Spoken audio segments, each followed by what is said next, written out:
నీ పేరేం పేరు కాకా? మూసాబాయ్. ముసాబాయ్. ఏ డివిజన్ మీది? శాసమల్ల. శాషమైల. ఓకే.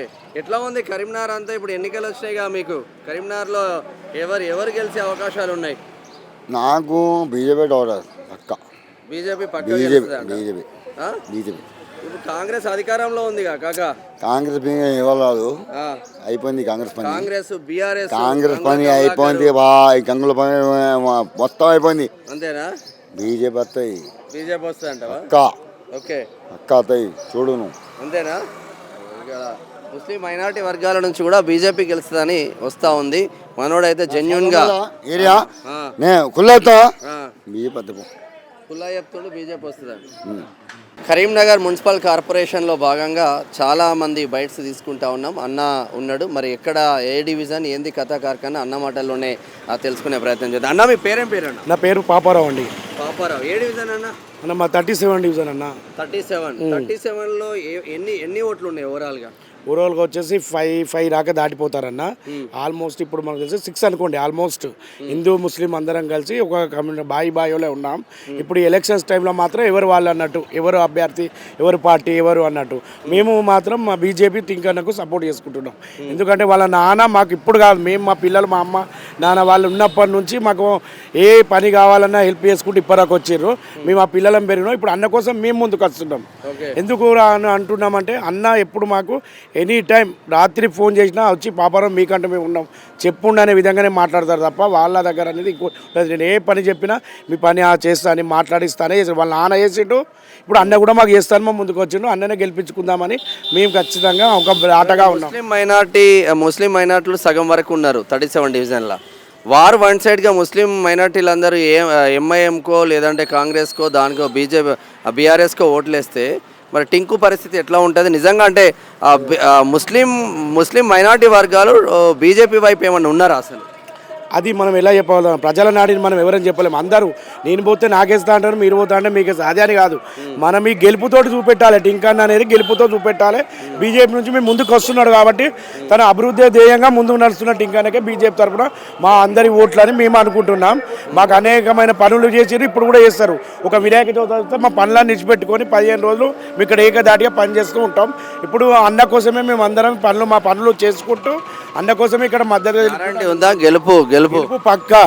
గెలుపు జెండా ఎగరడమే, కాషాయం జెండా కరీంనగర్ ఎగరడమే ఈసారి పక్క అన్న. గెలుపుగా తిరుగుతూ ఉంటావు కదా కరీంనగర్ మొత్తం. ఒక 37 కాదు నీకు దోస్తులు చాలా, 35 దోస్తులు అంతా కరీంనగర్లో ఉంటారు కదా.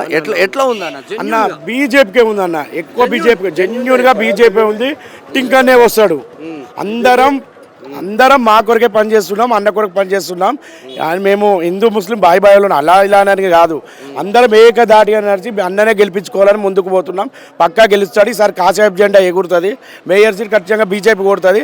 టింక్ అనేది ఘన విజయం పక్కా అన్న. మనం 37వ డివిజన్లో ఉన్నాం. కరీంనగర్ మున్సిపల్ కార్పొరేషన్ పరిధిలోని 37వ డివిజన్లో ఉన్నాం. చాలామంది మహిళలు కావచ్చు, వికలాంగులు కావచ్చు, వృద్ధులు కావచ్చు, చాలా పబ్లిక్ బైట్ తీసుకునే ప్రయత్నం చేస్తూ ఉన్నాం. ఒక్కసారి పెద్ద మనిషి ఉన్నాడు, ఒకసారి మాట్లాడే ప్రయత్నం చేద్దాం. అసలు ఎట్లా ఉంది పరిస్థితులు కరీంనగర్లో?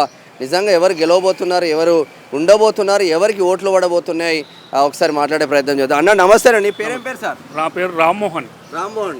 ఇక్కడేనా ఇల్లు? మాది ఇదే ఇల్లు సార్ది. ఏ డివిజన్ సార్ మీది? మాది 37 నెంబర్. 37 కరీంనగర్ డివిజన్. ఎట్లా ఉంది సార్? అంటే 37 డివిజన్ లా సమస్యలు ఏమున్నాయి మేజర్ సమస్యలు అంటే మేము ఏం అనుకునేది లేదు. రోడ్స్ మాత్రం బాగుపడాలి.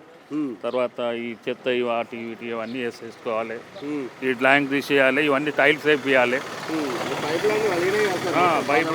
పైప్ లైన్లు డ్రైనేజ్ ఇవన్నీ మొత్తం చేపియాలి. అందుకోసం ఎందుకంటే మాకు బీజేపీ నుంచి టింకు KAPP చంద్ర టింకు ఆయన మాకు గెలిస్తే ఎందుకంటే ఆయన దగ్గరికి పోయే అవసరం లేదు. మేము ఫోన్ చేస్తే మా ఇంటికి వస్తాడు. మా ఇంటికి వచ్చి మా పనులు ఏమున్నాయి, ఏం కథ అని అన్ని తెలుసుకొని అదే విధంగా చేస్తుంటాడు. వాళ్ళ ఫాదర్ కూడా మాకు బాగా దగ్గర. ఆయన చనిపోయిండు పాపం, రవీందర్ అని. వాళ్ళ కొడుకు ఈయన. వాళ్ళ ఫాదర్ నా క్లాస్మేట్. అందుకోసమే మా వాడ కాదు మొత్తం మంది ఆయనకు మంచి మెజార్టీతో గెలవాలని మేము అందరం అనుకుంటున్నాం. ఇక్కడ 37వ డివిజన్లో చిత్ర విచిత్రమైన పరిస్థితులు ఉన్నాయి కదా సార్. ఎంఐఎం అభ్యర్థి ఉన్నారు. ఇప్పుడు మీ డివిజన్లో 5,500 పైచిలకు ఓట్లు ఉన్నాయి. ఇప్పుడు ఎంఐఎం అభ్యర్థి ఉన్నారు. ముస్లిమ్స్ ఎట్లా ఉంటుంది అంటే ఇక గంప గుర్తుగా ఓట్లు వేసుకునే పరిస్థితి. బీఆర్ఎస్ నుంచి ఎంఐఎం ముస్లిం అభ్యర్థి ఉన్నారు, ఎంఐఎం నుంచి ముస్లిం అభ్యర్థి ఉన్నారు, ఇండిపెండెంట్ ముస్లిం అభ్యర్థి ఉన్నారు, బీజేపీ టీఆర్ఎస్, బీజేపీ నుంచి చంద్ర ఉన్నాడు, ఇటు మళ్ళీ కాంగ్రెస్ ఉన్నారు. ఎట్లా ఓట్లు చీలిపోయే ప్రమాదం లేదా? ప్రమాదం అంటే సార్ ఒకటి ఏంటంటే మొత్తం మన దాంట్లో 5,400 ఓట్స్ ఉన్నాయి మొత్తం. 5,400 అందులో 2,800 ఓట్లు మన ముస్లిమ్స్ ఉంటాయి, 2,650 ఓట్లు మనవి ఉంటాయి. వాళ్ళు 4 ఉన్నారు సార్, మన వాళ్ళు 2 ఉన్నారు. 2 ఉన్నారంటే మనకు ఒక 2,000 వచ్చినా సరిపోతుంది సార్ మనకు, అంతే. 2,000 వచ్చినా సరిపోతుంది. అంటే నేను ఇప్పుడు ఇందాక ఒక బాబాతో మాట్లాడినా, యూసఫ్ బాబాతో మాట్లాడినప్పుడు ఆయన ముస్లిం మైనారిటీ వర్గం 37 డివిజన్, కానీ నేను మాత్రం టింకుకే ఓటేస్తా అంటున్నాను. అట్లా ముస్లిమ్స్ బీజేపీకి ఓట్లేయరు అసలు. ఎందుకే సార్ ఇప్పుడు మన బండి సంజయ్ సార్ ఏం చేసిండు, కరీంనగర్ కాన్స్టిట్యూషన్లో 4 ఇచ్చిండు సార్, 4 ముస్లిం క్యాండిడేట్ నిలబెట్టిండ్రు. వాళ్ళు కూడా మన లెక్కనే, వాళ్ళు మనమే, వాళ్ళు మేము ఒకటే. మాది ఇప్పుడు కాదు సార్, కరీంనగర్లో పుట్టింది కరీంనగర్, ఈ వాడే, వేరే వాడ లేదు, ఇదే వాడ మాది. ఏం వాడ అంటారు సార్? దీన్ని శాషామైల అంటారు, పాత బజార్ కానీ శాషామైల అంటే అందరికి ఏర్పాటు. వాళ్ళు మేము ఎప్పటికి కలిసే ఉంటాం, వాళ్ళు మేము ఒకటే. ఇదివరకు మాకు ఉన్నది కూడా సరిపోద్ది. వార్డ్ కౌన్సిలర్ కూడా ఆయనే, కార్పొరేటర్ పనిచేసిండు మాకు.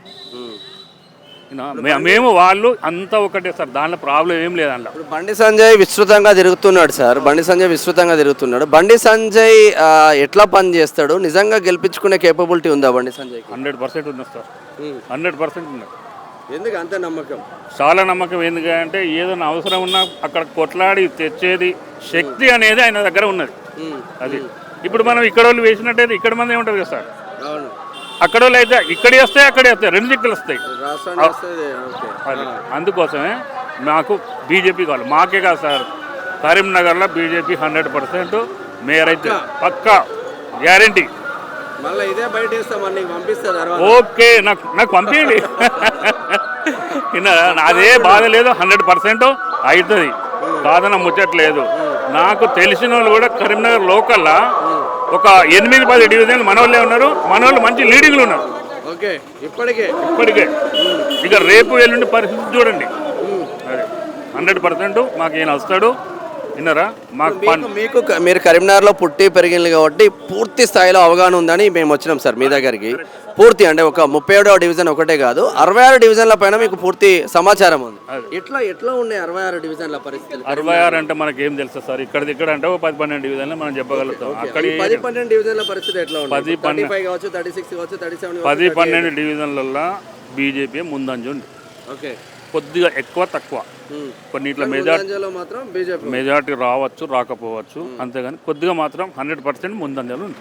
ఓకే సార్, ఇది ఓవరాల్గా సార్ చెప్పింది.